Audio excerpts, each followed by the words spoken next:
CPM വ്യാപകമായി കള്ളവോട്ടിന് ശ്രമിക്കുന്നുവെന്ന കോൺഗ്രസ് നേതാവ് KC Venugopal പയ്യന്നൂരിൽ CPM വ്യാജ ആധാർ കാർഡ് നിർമ്മിക്കുന്നുവെന്ന് അദ്ദേഹം ആരോപിച്ചു. ആധാർ കാർഡ് നിർമ്മിക്കുന്നത് CPMന്റെ ഏരിയ കമ്മിറ്റി ഓഫീസറാണെന്നും അദ്ദേഹം പറഞ്ഞു. തെരഞ്ഞെടുപ്പ് അടുത്തപ്പോൾ CPM വിറളി പൂണ്ടിരിക്കുകയാണെന്നും KC വേണുഗോപാൽ പറഞ്ഞു.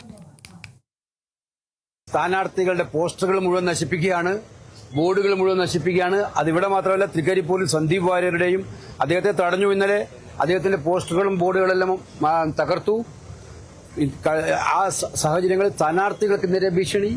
ഇപ്പൊ സുധാകരന്റെ ഡ്രൈവറെ കൊല്ലുമെന്ന് പറഞ്ഞ് ഭീഷണിപ്പെടുത്തിയിരിക്കുകയാണ്. അപ്പൊ CPMനകത്ത് നിന്ന് പുറത്തു വന്നിരിക്കുന്ന നേതാക്കളെയെല്ലാം ചന്ദ്രശേഖരനുണ്ടായ അനുഭവം ഓർമ്മിപ്പിച്ചുകൊണ്ടാണ് മാർക്സിസ്റ്റ് പാർട്ടി തെരഞ്ഞെടുപ്പിൽ നേടാൻ നോക്കുന്നത് എന്നുള്ളതാണ് യാഥാർത്ഥ്യം. ഡ്രൈവറെ കൊല്ലുമെന്ന് ഭീഷണിപ്പെടുത്തുക, സ്ഥാനാർത്ഥികളെ തടയുക, ഫേക്ക് ആധാർ കാർഡ് ഉപയോഗിച്ചുകൊണ്ട് കള്ളവോട്ട് നടത്തുക.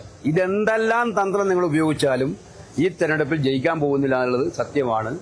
ജനങ്ങൾ, പ്രത്യേകിച്ച് യഥാർത്ഥ കമ്മ്യൂണിസ്റ്റുകാർ ഇത് മനസ്സിലാക്കുന്നുണ്ട്. അതിൽ വിരളി പൂണ്ടിട്ടാണ് കമ്മ്യൂണിസ്റ്റുകാർ വോട്ട് ചെയ്യുന്നത് പോലും ഭയപ്പെടുകയാണ് മാർക്സിസ്റ്റ് പാർട്ടി.